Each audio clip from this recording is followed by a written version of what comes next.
On Father's Day, my daughter gave her father-in-law a $13,000 cruise ticket paid for with my money, and I got a $2 lottery ticket. She laughed, saying, "If I'm lucky, half of it is mine." I smiled, but my heart was boiling with anger. That ticket brought me $120 million, and I taught her a lesson she will never forget. Instead of half the amount, she got what she deserved. Before we continue, please subscribe to the channel and let us know where you are listening in the comments. Dad, here's your gift. If you win, remember half is mine. Carrara's voice cut through the Father's Day dinner atmosphere as she tossed the lottery ticket across my dining table with that familiar smirk. I caught the crumpled paper, my weathered fingers smoothing it against the tablecloth.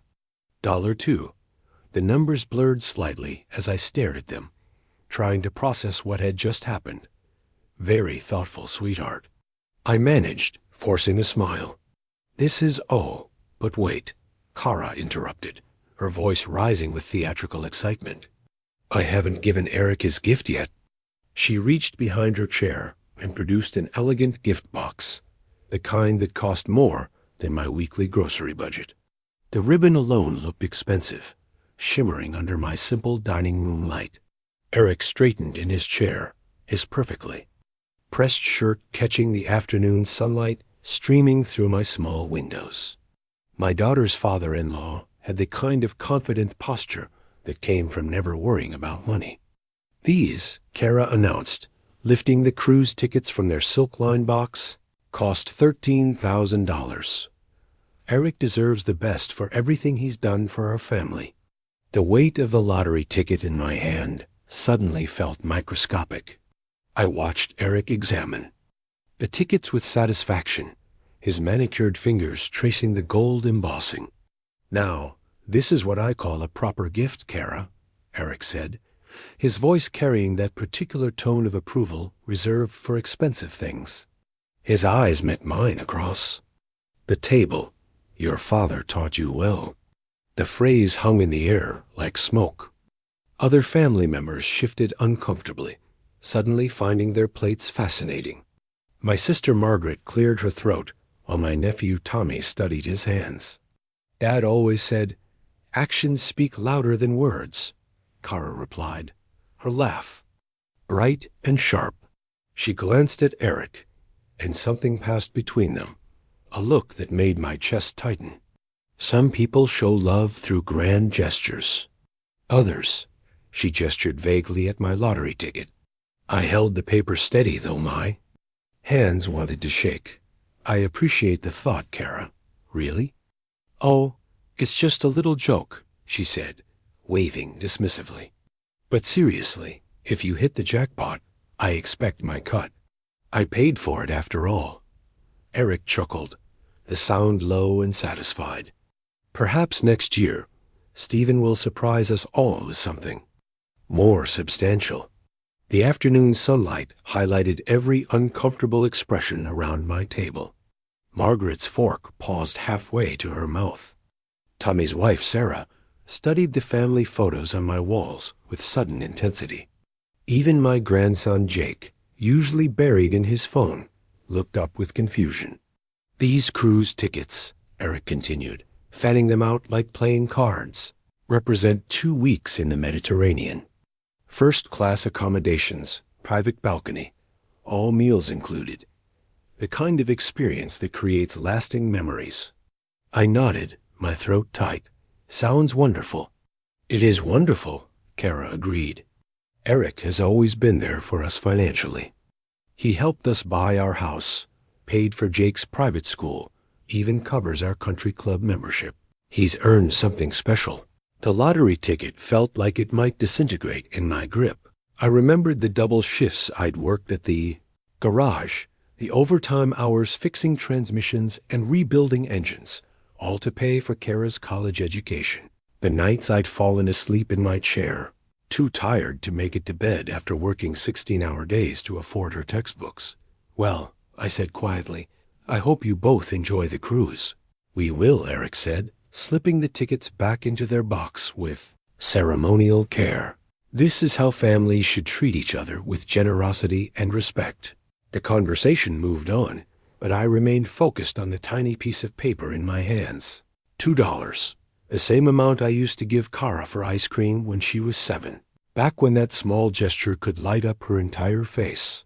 After dinner, they left as quickly as they'd come. Car doors slammed outside, engines started, and voices faded. Into the evening air, I remained at my table, still holding the lottery ticket, watching the last of the sunlight disappear from my dining room. The house settled into the familiar quiet of my solitary life. I looked around at the family photos on my walls, the modest furniture I'd bought piece by piece over the years, the careful decorations I'd set up for a Father's Day that was already over. The lottery ticket lay beside my empty coffee cup, forgotten. In the morning light filtering through my kitchen window, I stared at my laptop screen, numbers swimming before my eyes as I reviewed my monthly bank statement. A ritual I'd maintained for 40 years. First as a young father counting every penny, now as a careful retiree protecting what little I had.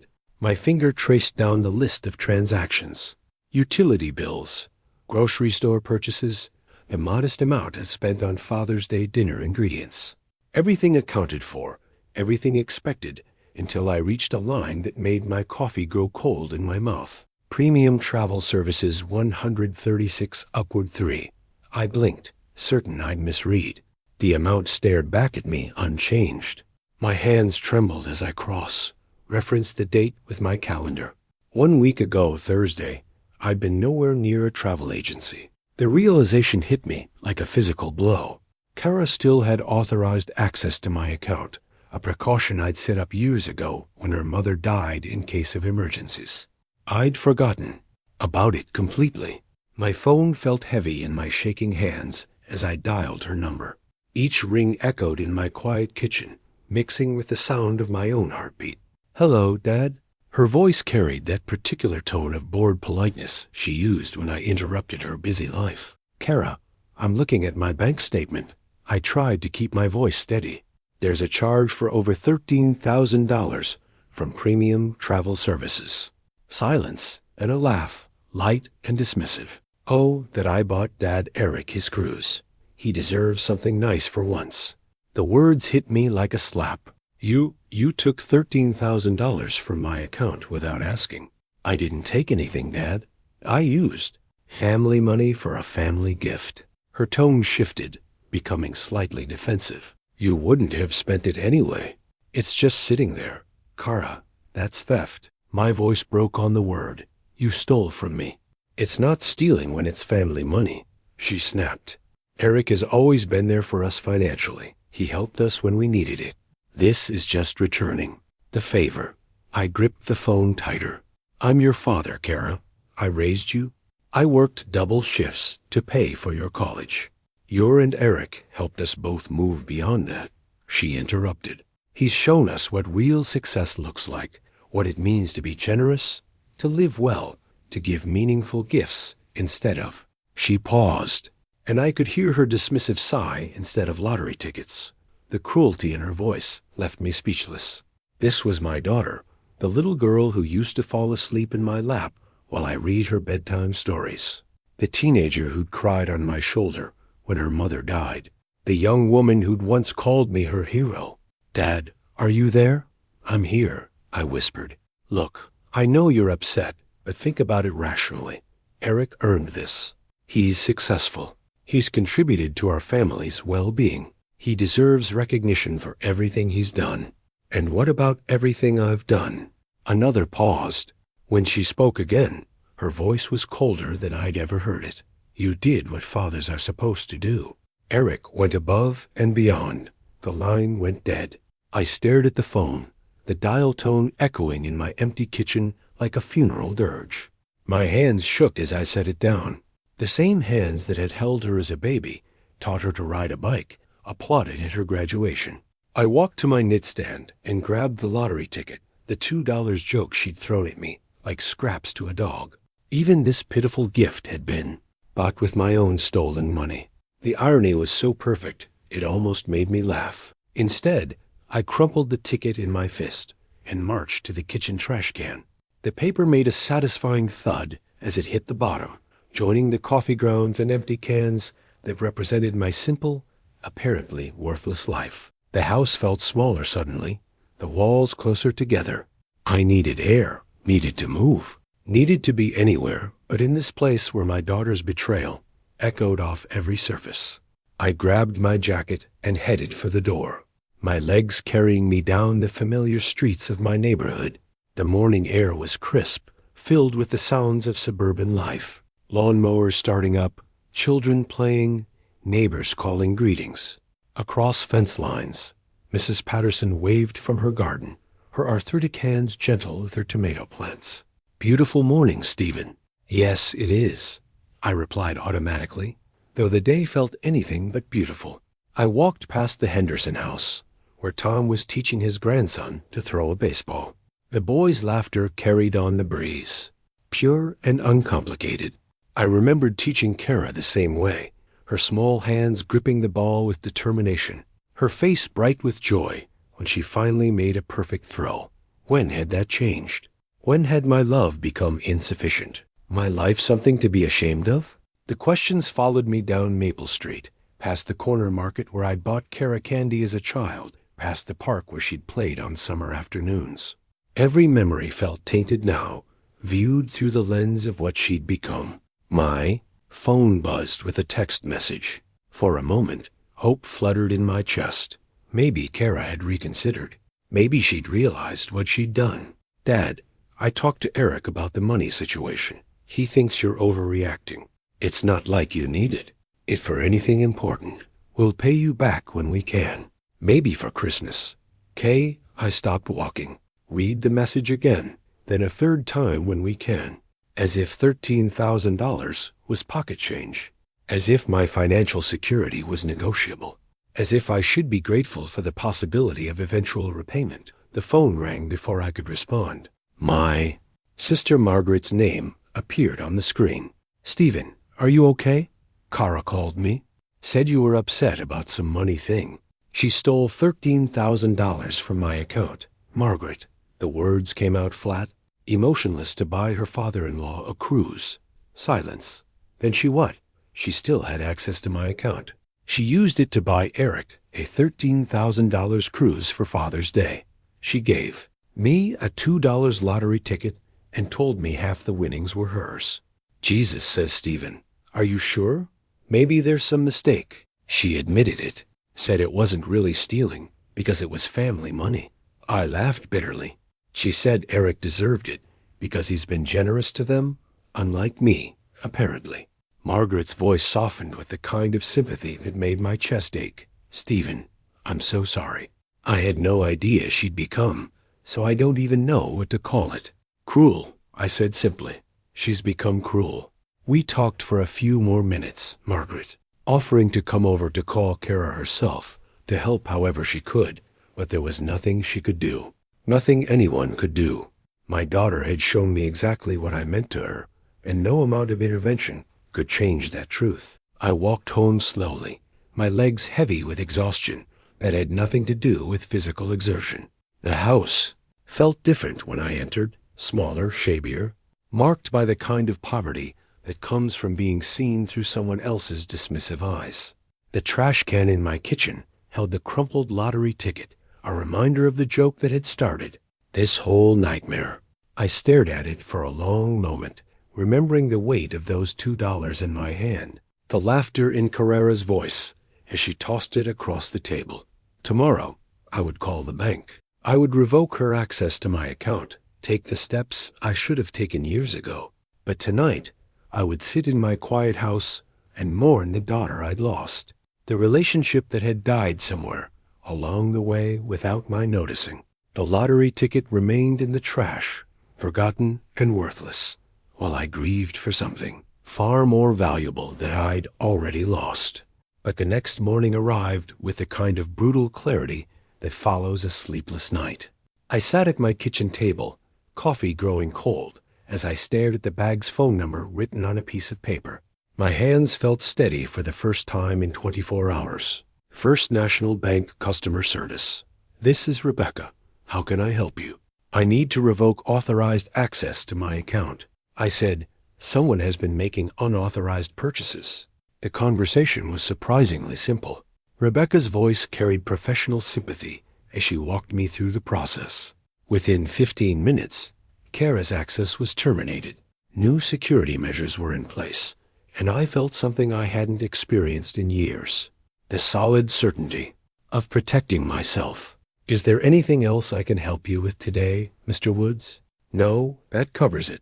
Thank you. I hung up and looked around my kitchen with new eyes. The modest space felt different. Not shabby, but honest, clean, mine. My gaze fell on the trash can, and I remembered the lottery ticket lying crumpled among the coffee grounds. The $2 joke that had started this whole mess, purchased with my own stolen money and thrown back at me like I was some kind of charity case. I walked over and stared down at the crumpled paper. Even this pathetic gesture had been bought with money taken from my account without permission. The irony was almost laughable. She'd stolen from me to buy me a gift, then claimed half the potential winnings. With sudden decisive anger, I grabbed the ticket and smoothed it out on my counter. The numbers stared back at me. At 074233542, Powerball 18. I memorized them, these digits that represented everything wrong with my relationship with my daughter. Then crumpled the paper again and threw it back in the trash with more force than necessary. The morning stretched ahead of me, empty and quiet. I needed to move, needed to clear my head, needed to be somewhere other than this kitchen where yesterday's betrayal still echoed off the walls. I grabbed my jacket and headed outside, letting my feet carry me down the familiar streets of my neighborhood. The morning air was crisp, filled with the sounds of honest work. Lawnmowers starting up, children playing, neighbors calling greetings across fence lines. Mrs. Patterson was in her garden again, her weathered hands gentle with her roses. She looked up as I passed, her smile warm and genuine. Morning, Stephen. You're out early today. Couldn't sleep, I said, pausing at her fence. Thought a walk might help. She nodded knowingly. Sometimes the best thinking happens when your feet are moving. My Harold used to say that. Her late husband had been a good man, a mechanic like me who'd worked with his hands and treated people with respect. The kind of man who understood that character mattered more than bank accounts. He was right about that, I said.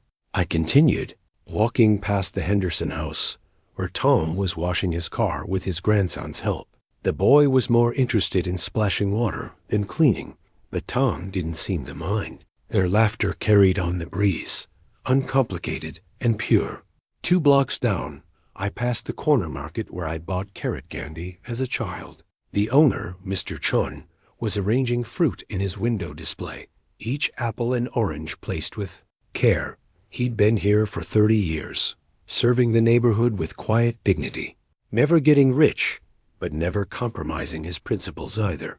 These people understood something Kara had forgotten, that there was honor in honest work, in treating people with respect, in building relationships based on something more substantial than financial gain. My phone buzzed with a text message. For a moment, hope fluttered in my chest. Maybe Kara had reconsidered. Maybe she'd realized what she'd done. Dad, I talked to Eric about the money situation. He thinks you're overreacting. It's not like you. Needed it for anything important. We'll pay you back when we can. Maybe for Christmas. Kay, I stopped walking. Read the message again. The casual dismissal of my financial security. The assumption that $13,000 was somehow unimportant to me. The vague promise of eventual repayment. It all crystallized into a moment of perfect clarity. This was who she had become. This was what I meant to her. I deleted the message without responding and kept walking. The familiar streets of my neighborhood wrapped around me like a comfortable blanket, filled with the sounds and sights of people living honest lives. Whatever happened next, I would face it on my own terms, with my dignity intact. The trash can in my kitchen held the crumpled lottery ticket, forgotten and worthless, while I walked toward whatever came next, with my head held high. 3 days had passed since I'd taken control of my finances. 3 quiet days of mourning. Coffee, simple meals, and the kind of peace that comes from knowing you've done the right thing. I was stirring scrambled eggs in my cast-iron skillet when the phone shattered the silence with its shrill demand for attention. "Dad, what the hell did you do to my card?" Kara's voice exploded through the receiver before I could even say hello. "It was declined at Nordstrom." "Do you have any idea how embarrassing that was?" I set down my spatula carefully, my hand surprisingly steady. "I removed your access after you stole $13,000 from my account. I didn't steal anything." Her voice pitched higher, that familiar tone she'd used as a teenager when caught in a lie. "That money was for family, for someone who actually contributes to this family. You didn't ask permission, Kara. You just took it." Through the phone, I could hear the rustle of shopping bags, the distant hum of mall traffic. She was calling me from the parking lot of whatever expensive store had just humiliated her. I was standing there with an $800 handbag. "Dad, $800. A sales associate ran my card 3 times before telling me in front of everyone that it was declined. Other customers were staring. I looked like some kind of common person who can't afford her purchases." The way she said common person made my chest tighten, as if being unable to afford $800 handbags was some kind of moral failing. "I'm sorry you were embarrassed," I said quietly, "but that doesn't change what you did." "What I did?" She laughed, but there was no humor in it. "What I did was treat Eric with the respect he deserves, something you've never learned to do." I carried the phone to my kitchen table, settling into the same chair where I discovered her theft just days before. "Kara, I raised you. I worked 60-hour weeks to put you through college. I thought that counted for something, and Eric helped us move beyond all that." She snapped. "He's shown us what real success looks like, what it means to be generous, not sitting on piles of money like some kind of miser." The accusation hit like a physical blow. 40 years of careful saving, of choosing generic groceries and driving used cars so I could provide for my family. And this was how she saw it. "You're going to regret this decision, Dad." Her voice dropped to a tone I'd never heard before, cold and calculating. "You think you can humiliate me publicly and just walk away? You think there won't be consequences? Kara, I'm not trying to hurt you. I'm protecting myself." "No, you're being selfish and petty and cruel." Each word landed with deliberate precision. "But I won't let you get away with it. I have friends, Dad, people who matter in this community, people who understand what family loyalty actually means."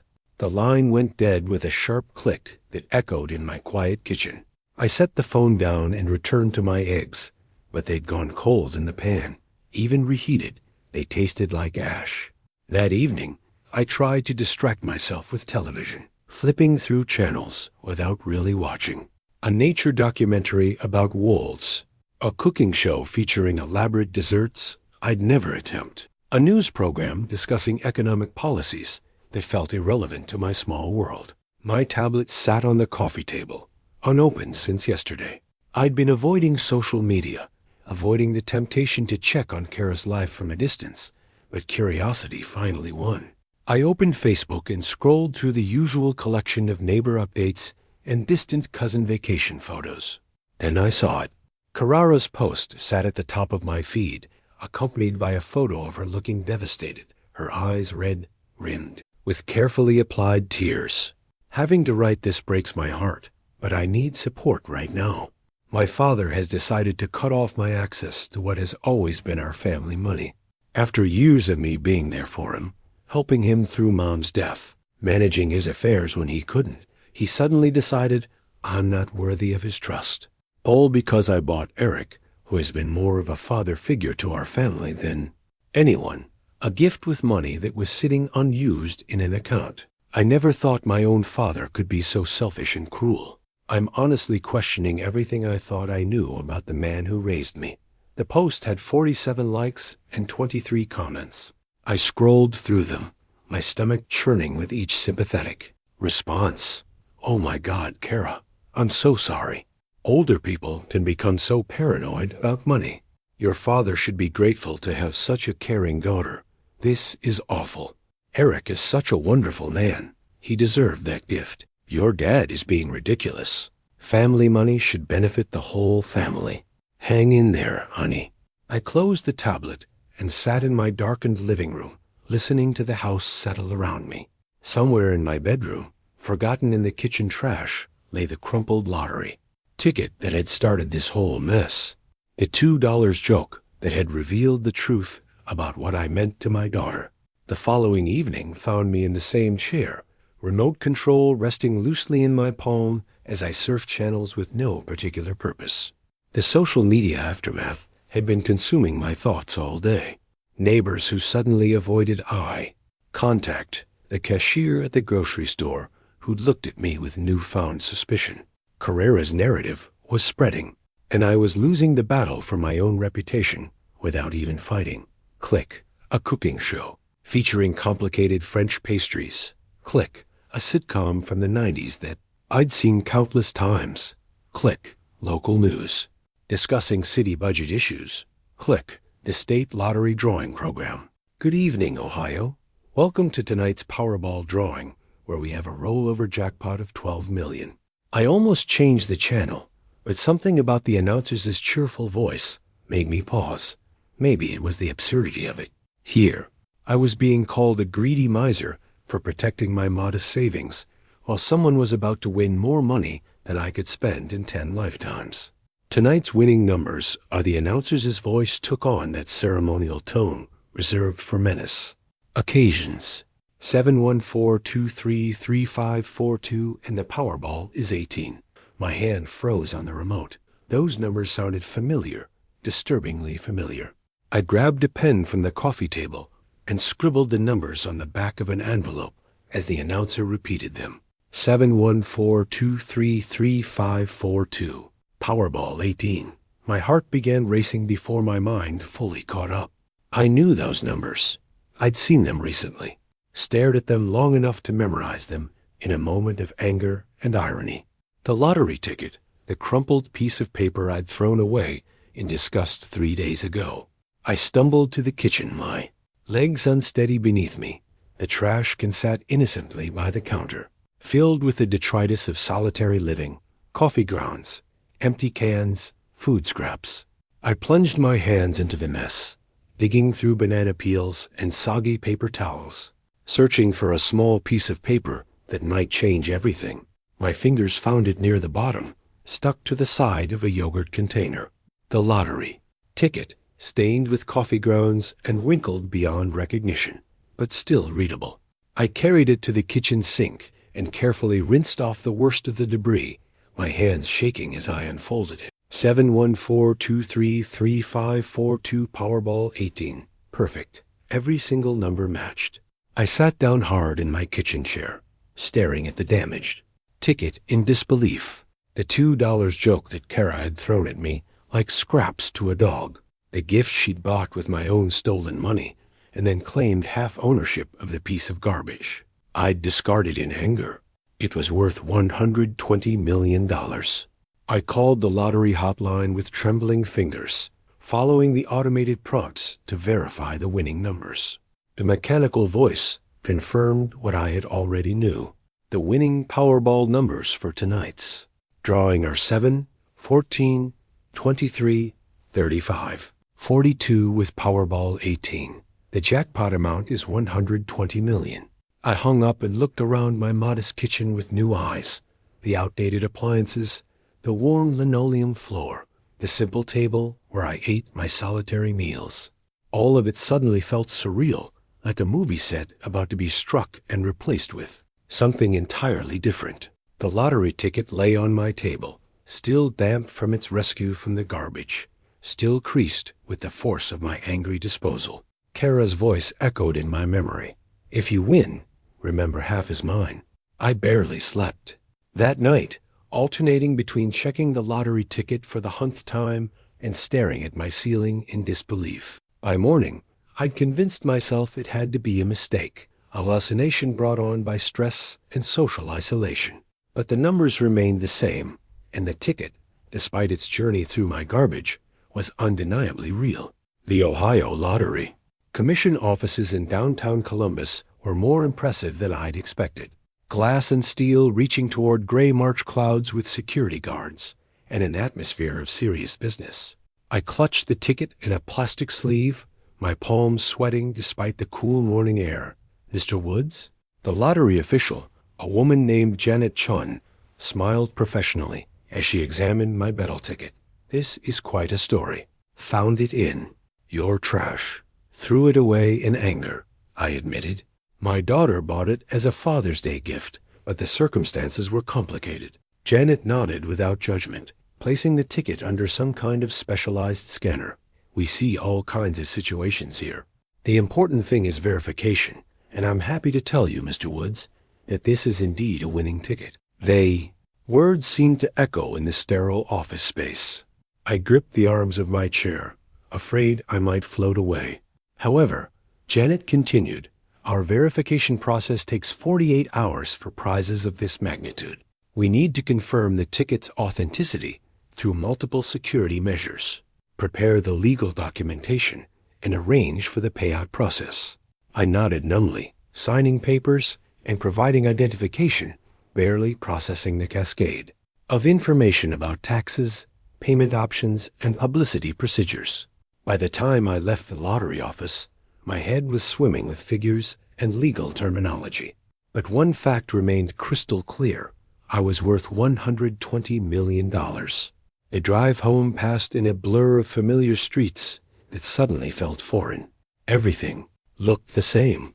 The corner grocery store, Mrs. Patterson's rose garden, the elementary school where Kara had learned to read. But I felt like an alien visitor observing someone else's life. I'd been home less than an hour when Kara's car screeched into my driveway. She burst through my front door without knocking, her face flushed with excitement and determination. "Dad, I heard about the lottery. Some woman at the office knows someone who works at the commission. She saw your name on the winners list." I remained seated at my kitchen table. The official lottery paperwork spread before me like evidence in a trial. "Hello, Carrera. Don't hello me." She practically vibrated with energy. "Do you realize what this means? We're millionaires. Remember what I said? Half is mine. That was a gift, Carrera." My voice came out calmer than I felt. "You can't take back a gift." Her expression shifted, the excitement giving way to something harder. "We had an agreement." Everyone at that dinner heard me say it. Witnesses, Dad, legal witnesses. "You threw that ticket at me like garbage," I said quietly. "You bought it with money you stole from my account. It was never about sharing anything." "Stole?" Her voice pitched upward. "I used family money for a family. Purpose. And now you're trying to cheat me out of what's rightfully mine." I looked at my daughter, really looked at her, and saw a stranger. The little girl who used to climb into my lap for bedtime stories had been replaced by someone I didn't recognize, someone whose first thought, upon hearing of my good fortune, was how much of it belonged to her. "The ticket was a gift," I repeated. "Whatever your intentions, whatever you said, it became mine the moment you gave it to me. I'll sue you." She slammed her hand on my table, making the lottery papers jump. "I'll prove that ticket belongs to me. I'll take you to court and make sure everyone knows what kind of man you really are." "And what kind of man am I, Carrera?" She paused, her chest heaving with anger. For a moment, I saw something flicker across her face. Recognition maybe or shame, but it passed quickly, replaced by cold determination, the kind who steals from his own daughter. She stormed out as dramatically as she'd arrived, her parting shot hanging in the air like smoke. I listened to her car engine roar, to life and fade into the distance, then looked down at the official documentation, confirming my lottery win. $120 million, more money than I could spend in 10 lifetimes. And all I felt was tired. I woke to the sound of my phone buzzing incessantly.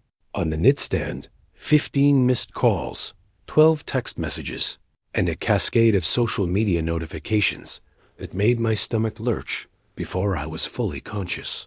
The first Facebook post appeared at 6:47 a.m. timestamp, just as most people were starting their day with coffee and morning news. Urgent. My father has stolen my lottery ticket and is claiming the entire jackpot for himself. This is the same. Man who cut off my access to family money and publicly humiliated me. The ticket was my gift to him, with the clear understanding that winnings would be shared. This is elder abuse in reverse.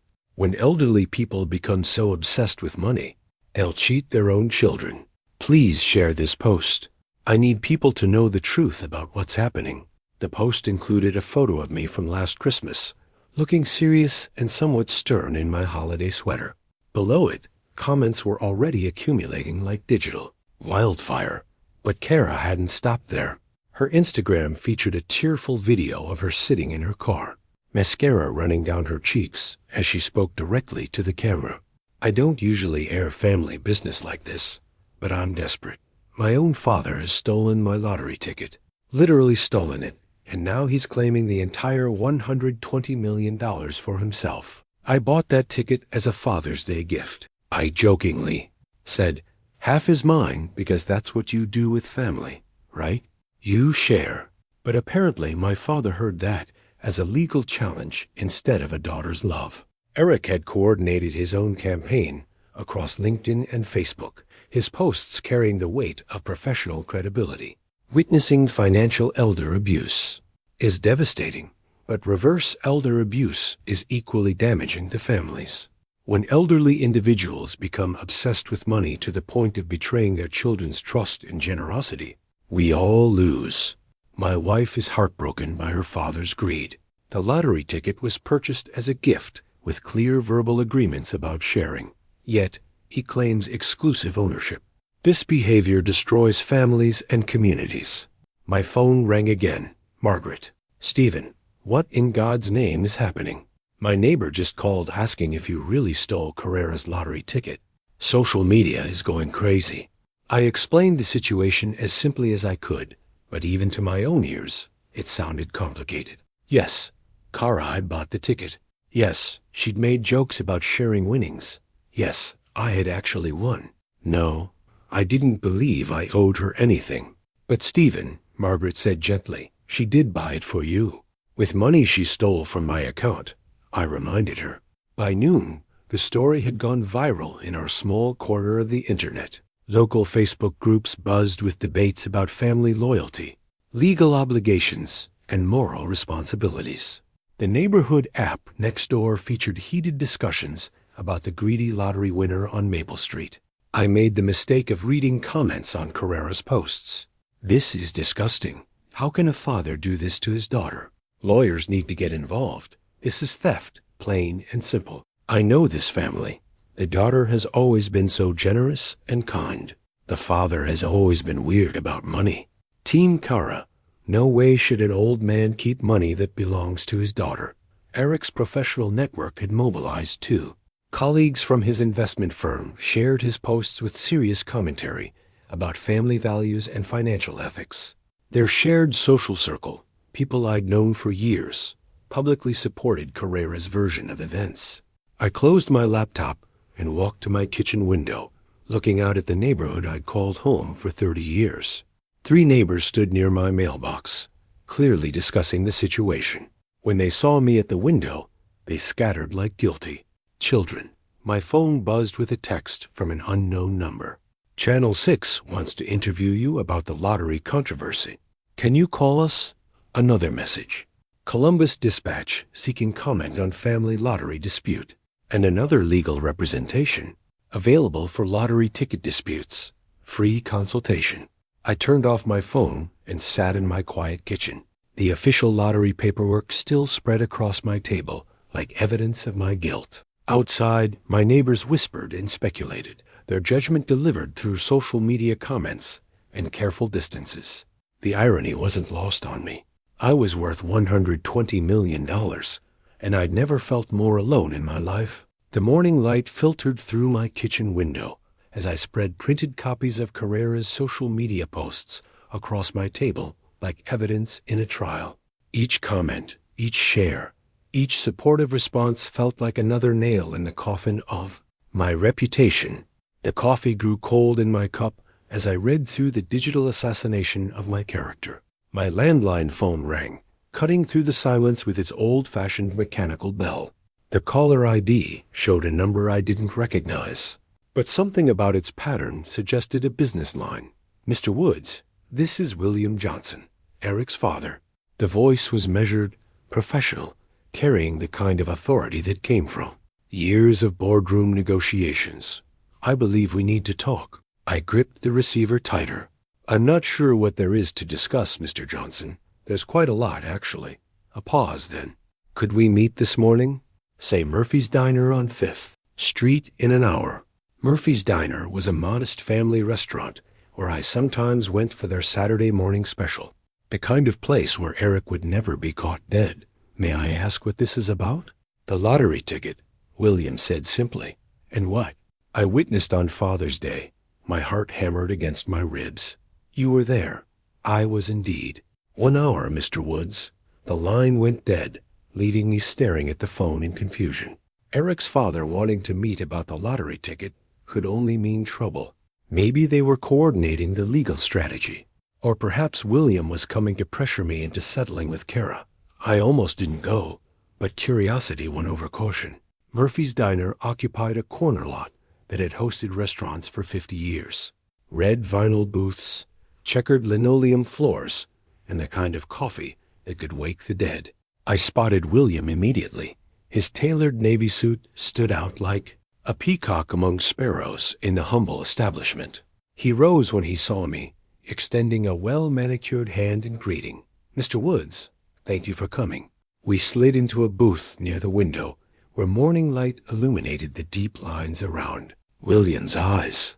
The waitress, a motherly woman named Dolores, who'd been serving coffee here since I was in my 40s, poured 2 cups without being asked. I witnessed the entire gift exchange on Father's Day. William began without preamble. Every word, every gesture. "Your daughter handed you that lottery ticket and explicitly called it your Father's Day gift." I studied his face, searching for signs of deception or manipulation. "She's claiming we had an agreement about splitting any winnings." William's expression hardened. "That's simply not what happened." I watched her throw that ticket across the table with a dismissive laugh. There was no negotiation, no agreement, no verbal contract. It was a gift, pure and simple. He pulled out his phone, scrolling through Facebook with the efficiency of someone who'd built a business empire in the digital age. "What my son and daughter-in-law are doing is unconscionable. They're destroying your reputation with lies." "You're Eric's father," I said carefully. "Why would you go against your own son?" William's laugh was bitter. "Because I raised him to have integrity, and he's forgotten everything I taught him. This lottery situation has revealed something about Eric that deeply disappoints me." He showed me his phone screen where he'd begun typing a lengthy Facebook post. "I'm going to set the record straight. My name carries weight in this community. Mr. Woods, people know I don't lie about business matters. And this is exactly that, a matter of legal ownership and ethical behavior." I read over his shoulder as he refined his statement. "As a witness to the Father's Day gathering at Stephen Wood's home, I feel compelled to address the current social media controversy.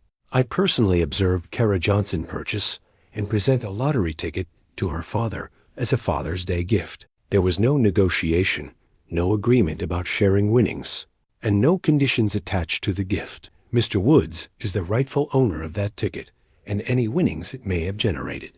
The current social media campaign against him is based on false information, and I cannot remain silent while a good man's reputation is being destroyed by members of my own family." "You don't have to do this," I said quietly. "Yes, I do." William's finger hovered over the post button. "My son has forgotten what it means to be a man of honor. Perhaps public embarrassment will remind him." He posted the statement, and immediately his phone began buzzing with notifications. Within minutes, comments appeared from people in Columbus's business community, colleagues who knew William's reputation for honesty and fair dealing. "This changes everything," I breathed, watching the tide of public opinion shift in real time. William pocketed his phone and looked at me directly. "Mr. Woods, I built my business on integrity. I can't watch my son destroy that legacy with lies and manipulation."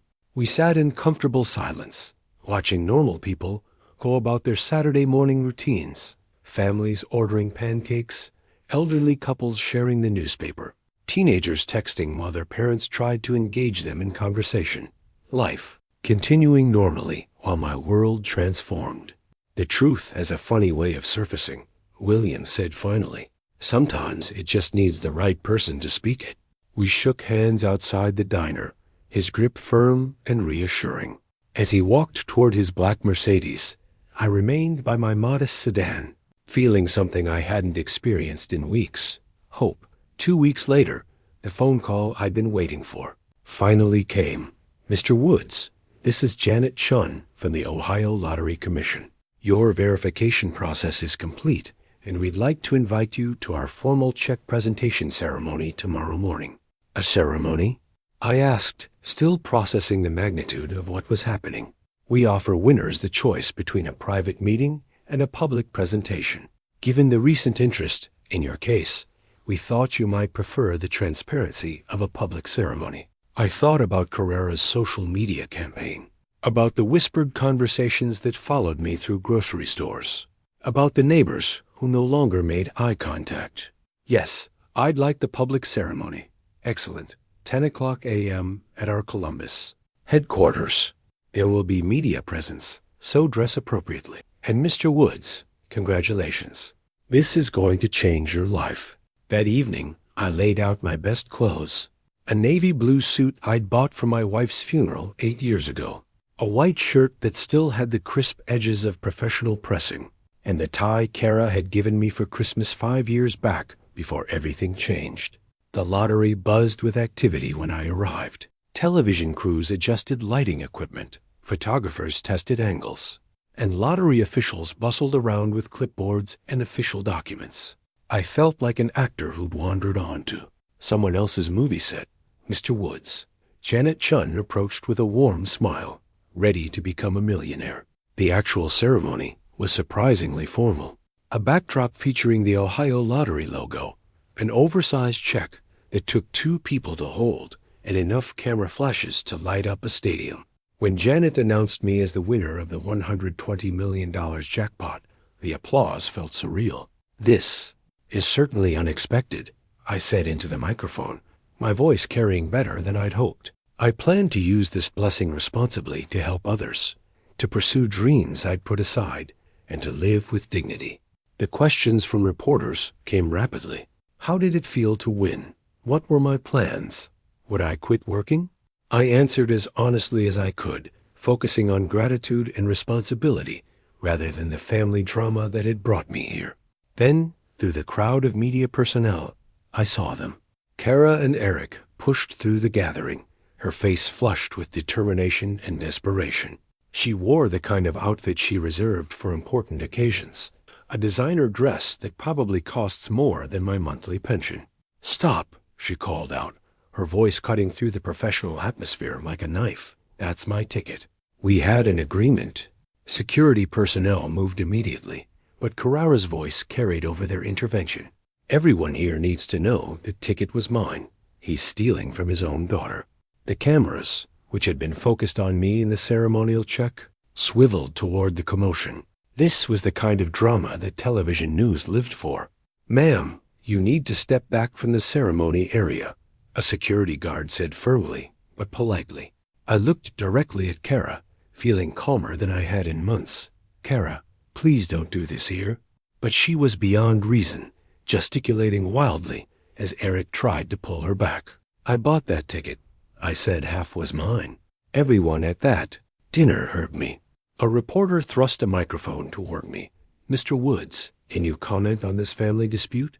"The ticket was a Father's Day gift from my daughter," I said clearly, my voice steady despite the chaos unfolding nearby. "Mr. William Johnson, who was present at the dinner, has already confirmed the circumstances of that gift. That's all there is to it. What do you plan to do with the money?" Another reporter asked. I thought about Carrera screaming in the background, about the months of manipulation and betrayal, about the years I'd spent enabling her worst impulses out of misguided love. "I plan to help others who deserve it," I said. "I want to start a business I've dreamed about for years, and I intend to live with the kind of integrity that makes a person worthy of good fortune." The ceremony concluded with handshakes and official paperwork. While Kara and Eric stood by their BMW in the parking lot, arguing with each other, I could see Eric's gestures growing more animated, his voice rising to match hers. I walked to my carrying the ceremonial check and official documentation that made me one of the wealthiest men in Ohio. As I drove away, I glimpsed them in my rearview mirror, still arguing beside their expensive car, their relationship fracturing under the weight of their own greed. For the first time in months, I smiled. The next morning, I was sitting at my kitchen table with a newspaper spread before me, reading about my lottery win in black and white print when I heard a car door slam outside. Through my window, I saw Kara walking up my driveway, but her demeanor was completely different from yesterday's aggressive confrontation. She moved slowly, almost hesitantly, her shoulders slumped in defeat. Instead of her usual bold entrance, she knocked softly on my door, 3 gentle taps that sounded almost apologetic. I opened the door to find her eyes red, rimmed, and puffy, her designer clothes wrinkled as if she'd slept in them. "Dad, could we talk, please?" My paternal instincts stirred despite everything that had happened. "Come in, Kara."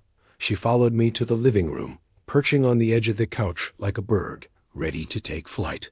Her hands twisted in her lap as she looked around the modest space that had once been her childhood home. "I'm so sorry about yesterday," she began, her voice barely above a whisper.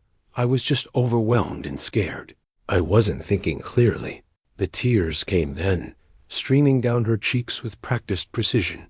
"Eric has been pressuring me so much about money lately. Our finances they're worse than I told anyone. I didn't know who else to turn to." I settled into my recliner, maintaining careful distance between us.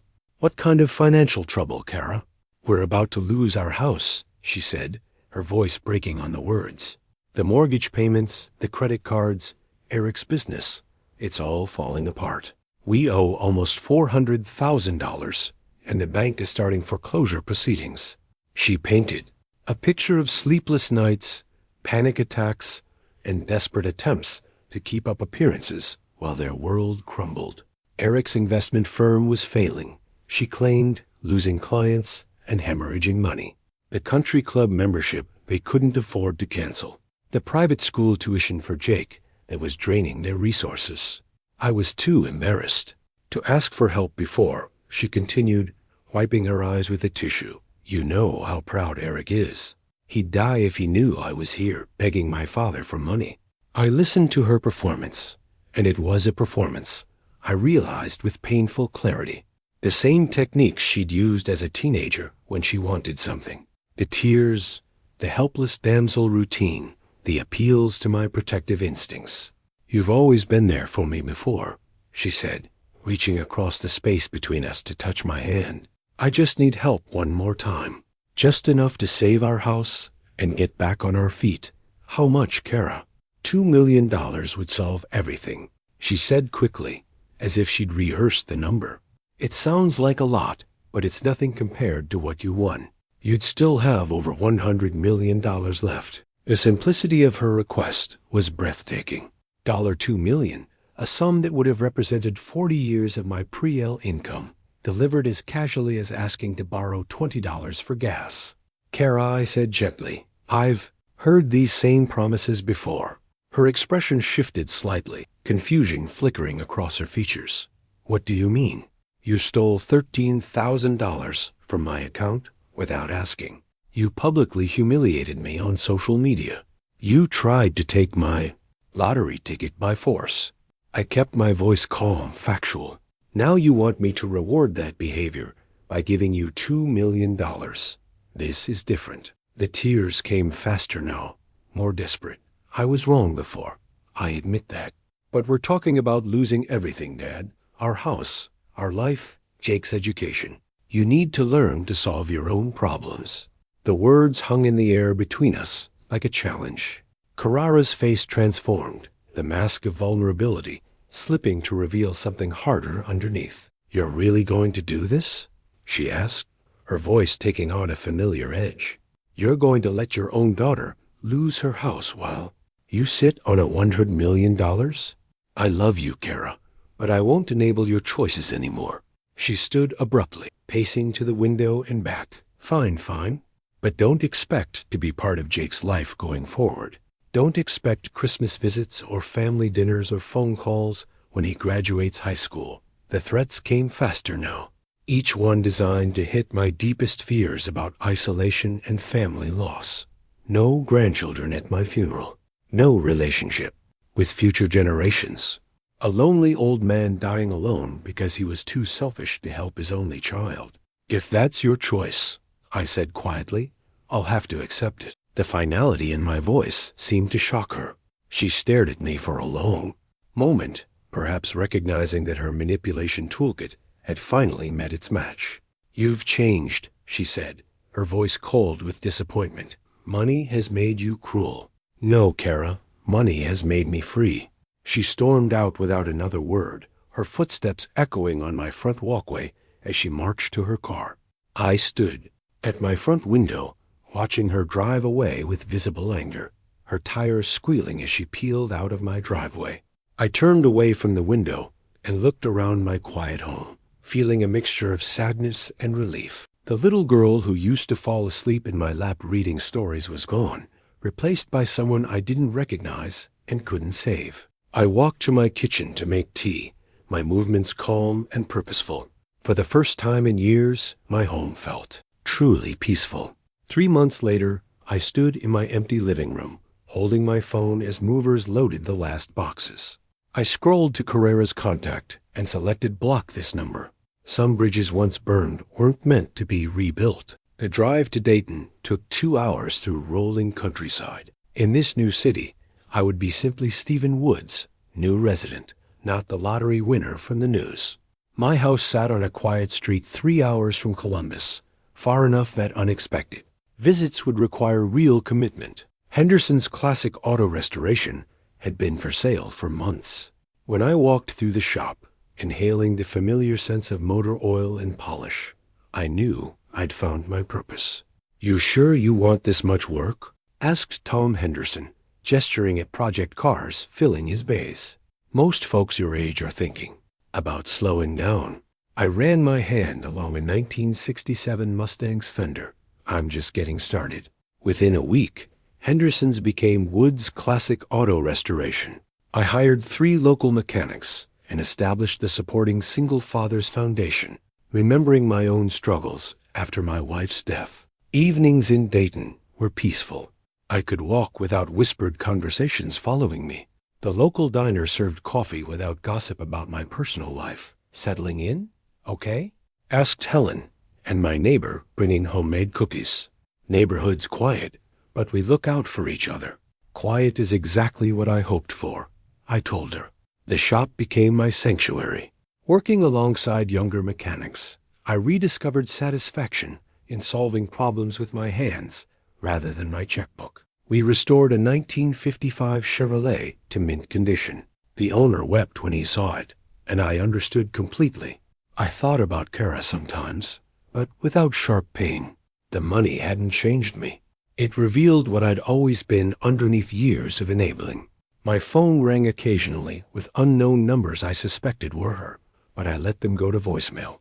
On Thursday evening, I locked up after completing a 1969 Camaro restoration. Driving home, I passed the community center where my foundations. Plaque read, "Supporting strong families through tough times." I parked and looked up at emerging stars. Somewhere Kara lived with her choice's consequences. What I could control was building something meaningful. Every restored car, every foundation. Grant was a vote for a world where character mattered more than connections. The lottery ticket hung framed in my office now, not as a trophy, but as a reminder that sometimes the most valuable gifts come disguised as garbage, and the most necessary lessons come wrapped in pain. If you like this story, please like this video, subscribe to the channel, and share your impressions of this story in the comments. To listen to the next story, click on the box on the left. Thank you for watching.